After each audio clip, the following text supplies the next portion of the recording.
The Tuesday morning sun poured through the kitchen window like a silent accusation. Unforgiving in its brightness, it should have felt warm, familiar, even comforting. But that morning, it felt like a spotlight, harsh and cold, exposing the cracks that had been spreading beneath the surface of my life for months. I stirred my coffee absently, too aggressively maybe, the spoon clinking against ceramic like a metronome marking time in a slow, agonizing unraveling. Jane sat across from me, pretending everything was normal. Her voice carried that same bright, airy tone she'd perfected talking about a new yoga studio opening downtown, her eyes never quite meeting mine. She gestured too much, smiled too wide, like she was playing a part she no longer believed in. And I was the only one in the audience, silently watching her lie. I tried to believe it was just in my head, that maybe 10 years of marriage inevitably turned warmth into routine, that maybe the passion simply faded with time.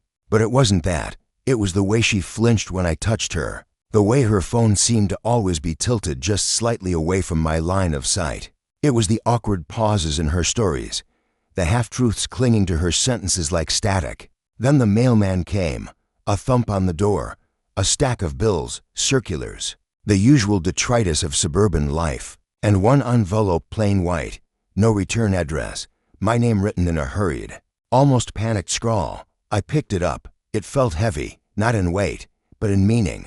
Jane didn't even flinch.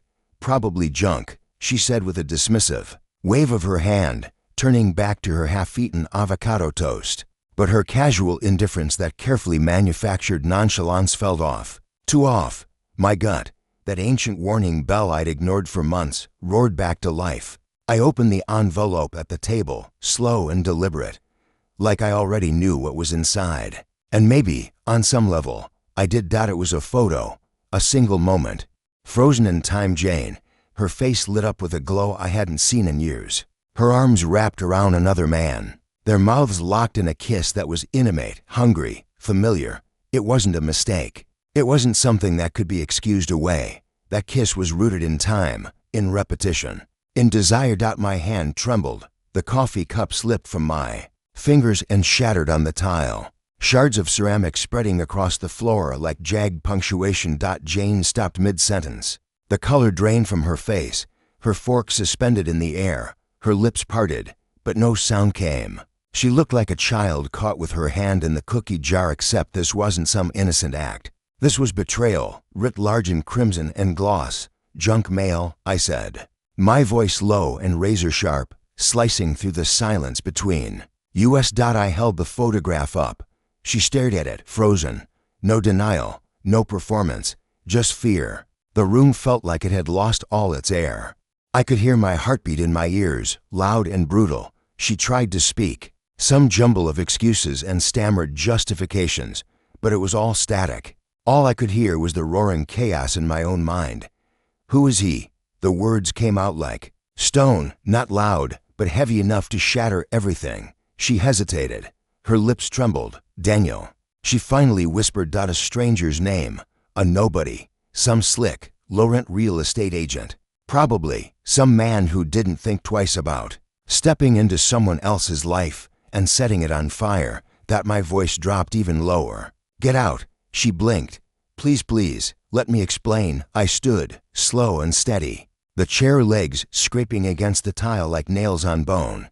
You've explained enough. She gathered her things in silence, fumbling like a thief, trying to cover her tracks. She looked at me, hoping for something, remorse, forgiveness, a second chance. I gave her nothing. And then she was gone, the door slamming shut behind her with a finality that rang in my ears long after she'd vanished. I didn't cry. I didn't scream. I just stood there, staring at that goddamn photo. The next few days were a blur of obsession. I couldn't let it go, couldn't let it end with a single photo and a name.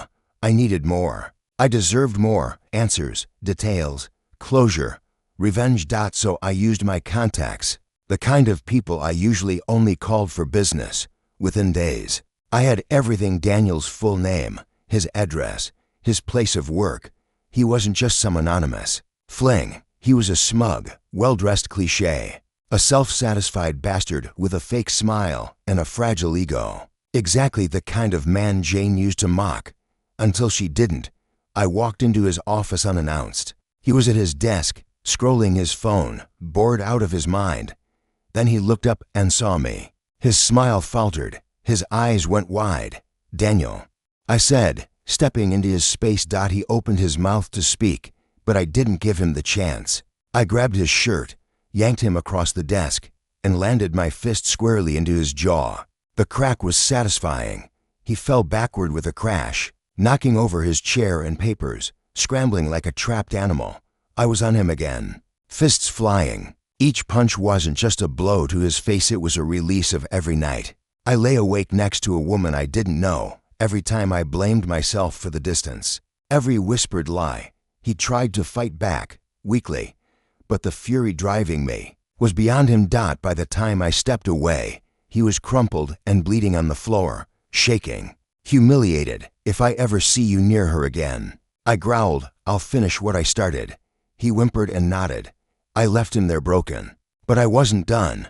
I knew where he lived, a sleek building in a gentrified part of town. I waited there, in the dark, like a shadow that refused to disappear. When he saw me, his face turned to ash. He tried to run. I didn't let him. No words this time, just pain. I destroyed his phone, his face, his pride. I whispered truths between the blows about what he'd done to me, about the wreckage he'd caused. And then I left him there to die. Then came Jane. I didn't go to her. I didn't need to. I went to everyone else, her family, her friends, her co-workers. I sent the photo. I told the story. I let the world see her mask slip. I didn't care about her dignity. She hadn't cared about mine. A week later, she came back, disheveled, hollow, her mascara smeared, her voice shaking. She begged for forgiveness, tears streaming down her face. And I felt nothing. I didn't let her in. I didn't even let her speak. "There's nothing left here." I told her, "Go." And she did.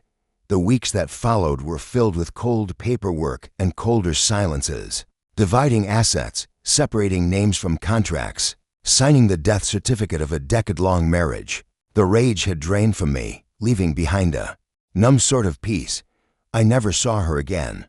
Sometimes I wonder if she thinks of me, if Daniel flinches at shadows, if they look at each other now with the weight of guilt lodged between them, like a splinter that won't heal. I don't care, because I walk alone now, and for the first time in years truly free. The future is uncertain, but it's mine, and I'll take that over a lie any day.